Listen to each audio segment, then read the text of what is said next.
রাজা জ্ঞানের রাজা রসিক রাজা গোপাল ভাঁড় হাসির রাজা জ্ঞানের রাজা রসিক রাজা গোপাল ভাঁড় হাসির রাজা।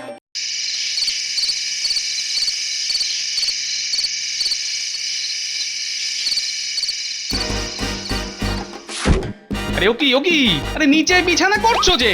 আমার ইচ্ছে আমি আর বিছানায় তোমার পাশে শোবো না। এই দেখো আমি আবার কি দোষ করলাম? করনি? দাঁড়াও না না মনে তো পড়ছে না। ঠিক বলছো তো? করনি? না করিনি। তাহলে কোন আক্কেলে আমাকে না নিয়ে একা একা স্বর্গ থেকে ঘুরে এলে? ও দুপুরের রাগ এখন তাহলে এই জন্য গোসাই পাল্টে গেছে। কি হলো কথা বলছো না যে? তো কি বলবো? তোমাকে কি নিয়ে যাওয়া যেত? হ্যাঁ কিছুই বুঝতে চাও না তুমি সত্যি? মাথায় এত তোমার গোবর পড়া না? কি বললে? আমার মাথায় গোবর? হ্যাঁ আমার মাথায় গোবর? আর তুমি কি কোথাকার একেবারে বোঝদা টেকো পণ্ডিত এলেন রে? শোনো এই আমি স্পষ্ট করে বলে দিলাম, সামনের 1 সপ্তাহের মধ্যে যদি আমাকে স্বর্গে না নিয়ে যেতে পারো তবে আমি কিন্তু এ বাড়িতে থাকবো না। কেন? কোথায় যাবে তুমি? কেন আমার বাপের বাড়িটা আছে কি করতে? মুখ দেখতে? এই দেখো আমার বাপের বাড়ি চলে যাওয়ার ভয় দেখাচ্ছ। ভয় নয় সত্যি চলে যাব, এই আমি বলে দিলাম। কিন্তু শোনো মানে আমার কথা। ও বাবা এতে কি নাক ডাকতে শুরু করে দিল? আচ্ছা ঝামেলায় পড়লাম তো এখন।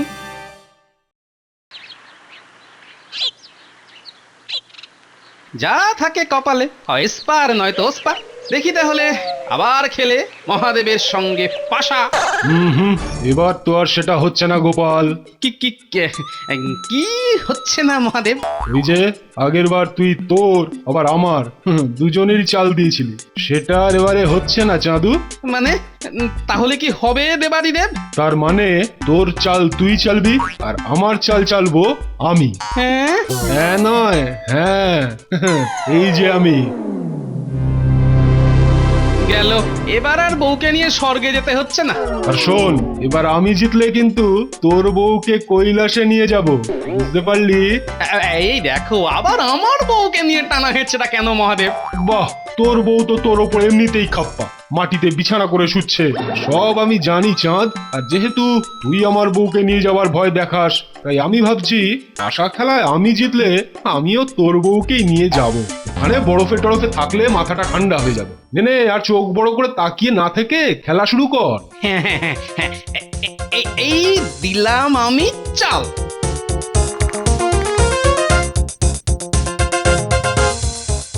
এ কি রে, এ তো প্রথমেই তো তোর 2 পড়লো রে। হ্যাঁ, আর এই আমি দিলাম ছক্কা।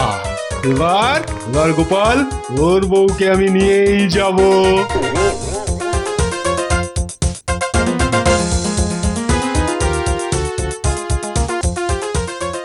এবার পড় বাবা 5। বললো না দেবাদিদেব? আর এবার আমার চাল 5 পড়ে গেছে, আমি জিতে গেছি। সেই আমি হেরেই গেলাম। দেবাদিদেব এবার আমি পার্বতীকে নিয়ে যাব না, কিন্তু তার বদলে জানি তুই তোর বউকে স্বর্গে ঘুরিয়ে নিয়ে আস। সবই তো জানেন দেখছি।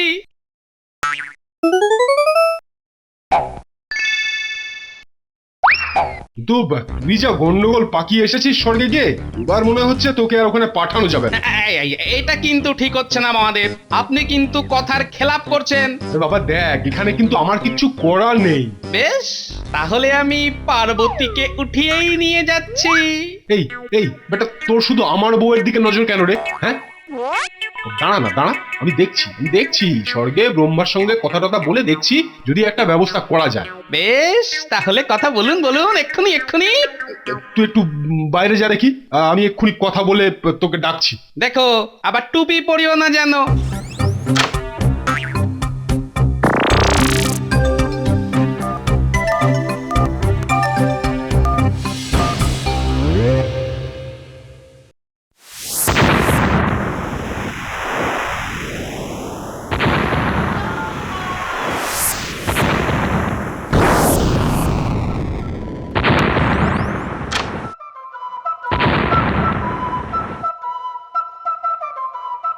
উফ, তো মহা জ্বালাতন হলো। ব্রহ্মা ফোনটা ধরছে না কেন? এটা ঘুমোচ্ছে নাকি?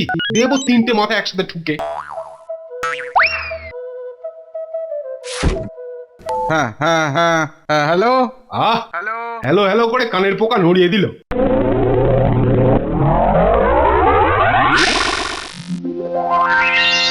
হ্যাঁ দেবাদিদে বলুন। কি হলো? ছিলেন কোথায়? আর বলেন কেন, রাক্ষসেরা মাঝে মাঝে আক্রমণ করছে। সে কি গো? কি শোনাচ্ছ গো? হ্যাঁ, ঠিক আছে ঠিক আছে, আমি তোমাকে একটা অন্য ব্যাপারে ফোন করেছিলাম। তা এই অবস্থায় ও কথা এখন থাক। আহা থাকবে কেন, বলুন না। বলছিলাম যে ওই যে টেকো বেটে গোপাল মনে পড়েছে? হ্যাঁ, ওটা বলে কিনা আবার স্বর্গে যাবে। এটা এবারও আমাকে পাশা খেলায় হারিয়ে দিয়েছে, আর এখন আবার তার বউকে নিয়ে তোমাদের ওখানে যেতে চাইছে। কিন্তু স্বর্গের যে অবস্থা শোনালে দেখি ওকে অন্য কিছু বলে কাটিয়ে দিতে হবে। কাটিয়ে দেবেন কেন দেবাদিদেব? এখন ওকেই তো স্বর্গের সবচেয়ে বেশি দরকার। হ্যাঁ, কি বলছো গো? কি বলছি, আমি খোঁজ নিয়ে জেনেছি ব্যাটা টেকোটা যখন জন্মেছিল তখন ওর মাথায় বুদ্ধি ঢালার সময় বুদ্ধির ঘটিটাই উল্টে গেছিল। ব্যাস, আর যায় কোথায়? ও, তাই বেটার ঘটে ঘটে এত বুদ্ধি। আর সেই জন্যই তো ব্যাটার মাথায় অত বড় টাক। তাই তো বলছি দেবাদিদেব, এখন ওকেই আমাদের সবচেয়ে বেশি দরকার। দরকার ওই রাক্ষসদের জব্দ করার জন্যে। বাহ, তাহলে তো ভালোই হলো। লাঠিও ভাঙলো না আর সাপও মরলো, কি বলো? তাহলে কালই রথ পাঠাই স্বর্গ থেকে গোপাল আর তার বউকে নিয়ে আসতে। সে আর বলতে। আচ্ছা তাহলে রাখি মহাদেব। হ্যাঁ, রাখো রাখো। আচ্ছা, এই মতলব অর্থ থেকে গোপাল নামে একটা মানুষকে নিয়ে আসা হচ্ছে আমাদের টাইট করার জন্য।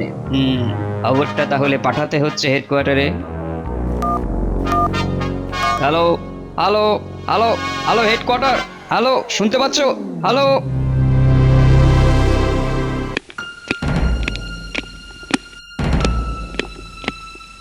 না না না না না, ওই বেটা মানুষকে কিছুতেই স্বর্গে ঢুকতে দেওয়া যাবে না। কিন্তু খবরটা কি পুরো ঠিক? আমাদের 008 কখনো ভুল খবর দেয় না মন্ত্রী। তাহলে রাস্তাতেই ওই বেটা গোপালকে কিডন্যাপ করতে হবে। কিন্তু কিন্তু এই কাজের ভার তাহলে কাকে দেওয়া যায়? কেন, আমাদের ভুটভুটে আছে না? আহ, পেরে বলেছ তো। ফুটফুটে ঠিক কায়দা করে গোপালকে ফুটফুটে করে কিডন্যাপ করে নিয়ে আসবে। আহ হা হা হা হা হা হা হা।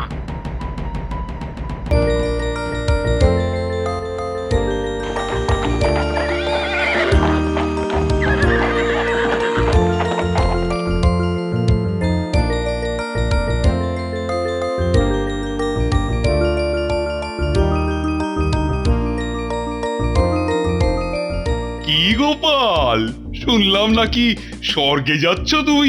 তাও আবার না মরে। তাই সবাই মিলে দেখতে এলাম। তা ভালোই করেছেন। আসলে এবার তো শুধু আমায় ওই গিন্নির চাপে পড়েই যেতে হচ্ছে। তাহলে আমাদেরও সঙ্গে করে নিয়ে চলো, কি বলো মন্ত্রী? হ্যাঁ ঠিক বলেছেন। দুটো গরুর গাড়ি ডাকি গোপাল, এতজন মিলে যাব। হ্যাঁ বটে, বিশ্বাস হচ্ছে না? আহা, তোমার কথায় বিশ্বাস হবে না? হ্যাঁ এটা কেমন কথা গোপাল? হ্যাঁ, বটে। আচ্ছা, এখন যত খুশি হেসে নাও, দেখাচ্ছি মজা। মন খারাপ করো না গোপাল, এর পরের বার না হয় যদি আবার স্বর্গে যাবার সুযোগ হয় তবে আমাদের কথাটা মাথায় রেখো। হ্যাঁ, সে কথা কি বলতে হবে মহারাজ? কি আদিক্ষেপ, দেখলে গা জ্বলে পুড়ে যায়। মন্ত্রীমশাই, বাইরে ওটা কিসের আওয়াজ? রথের আওয়াজ মনে হচ্ছে। তাহলে বিদায় মহারাজ। চলো গো গিন্নি, চলো চলো চলো। গোপাল বাবু দেরি করবেন না, বিকেলের দিকে স্বর্গে ঝড় বৃষ্টির পূর্বাভাস আছে।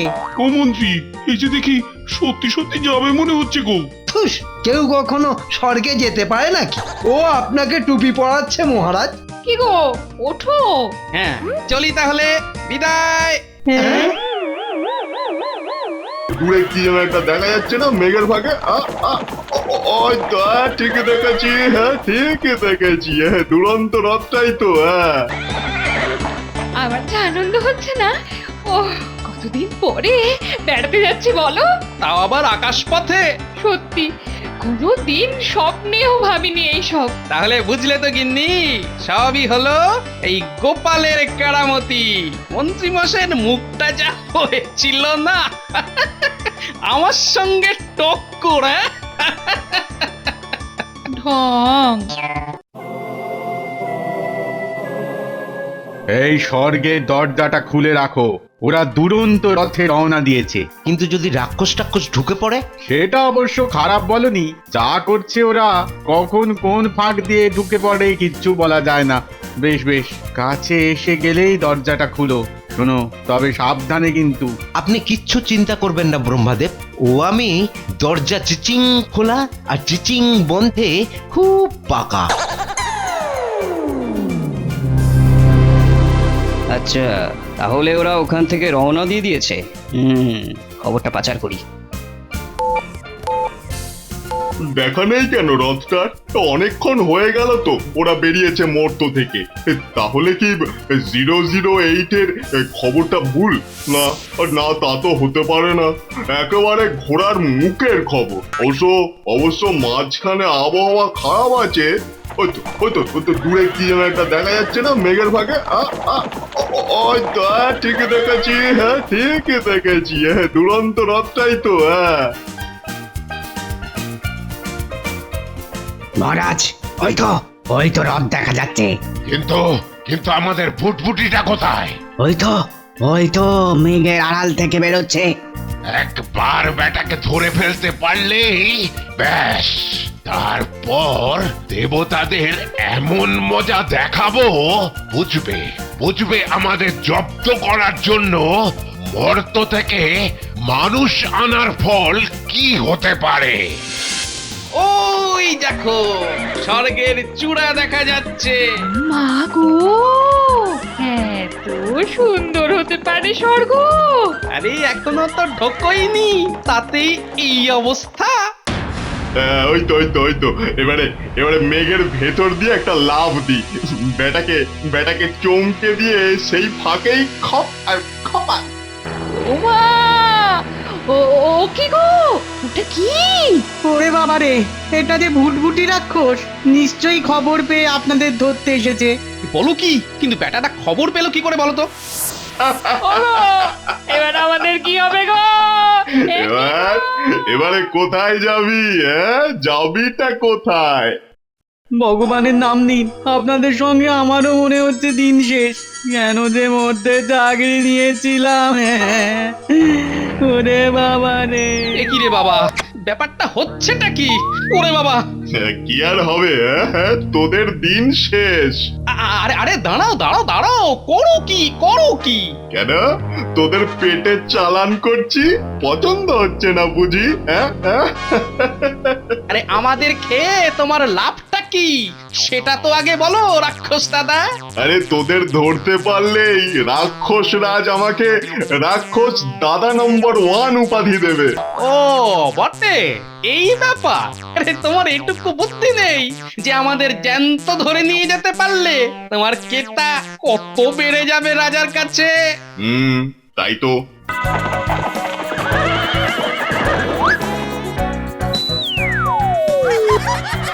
বাহ, টোপটা গিলেছে। না, তোদের হাতে রাখলেই পালিয়ে যাবি। বরং মুখের মধ্যেই তোদের রাখবো, শুধু মুখটা বন্ধ করব না, বুঝলি? ব্যাস, তাহলেই হবে। আমরাও নিঃশ্বাস নিতে পারবো, আর তুমিও আমাদের জ্যান্ত ধরে নিয়ে যেতে পারবে তোমাদের রাজ্যে। ঠিক, কিন্তু একটু এদিক থেকে ওদিক করলে একেবারে গবাস করে গিলে ফেলবো, মনে রাখিস। সে আর বলতে।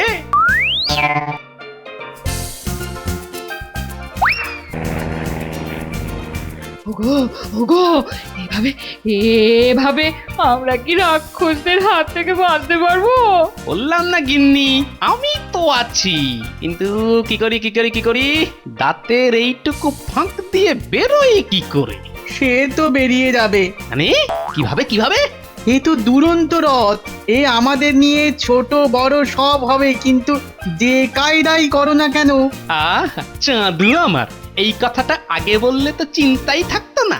এবার শুধু তুমি দেখো কখন স্বর্গের দ্বার আসছে, আর যখনই সেটা কাছে এসে যাবে তখনই তোমার রথকে এমন ছোট করে দেবে যাতে ওই বেটার দাঁতের ফাঁক দিয়ে আমরা গলে বেরিয়ে যাই। এটা তো আমার মাথায় আসেনি আগে। তোমার মাথায় এটা এলে তোমার নামই তো গোপাল ভাঁড় হতো চাঁদু। যা, বেশ তো আসছিল রথটা, কিন্তু ওই বেটা রাক্ষস ওদেরকে খেয়ে ফেললো। কি করি এখন? যাই হোক, আমি তো আমার কাজটা করি, নইলে ব্রহ্মাদেব তো আমাকেই চাকরি থেকে নট করে দেবে। স্বর্গের দ্বারটা খুলেই রাখি। আসছে, স্বর্গের দ্বার আসছে। নাও ছোট করো, বেরো, লাফ দাও।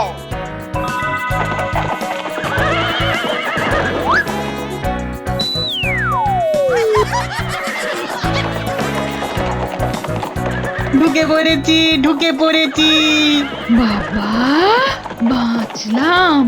যা যা যা যা যা, বেটাগুলো ঠিক কায়দা করে পালিয়ে গেল। এখন আমি কি করি? হ্যাঁ, যা, বেটা পালিয়ে গেল নাকের ডগা থেকে। আরে ফুটফুটিটা মুখটা বন্ধ করে রাখলো না কেন? ওহ, যত সব অপদার্থ।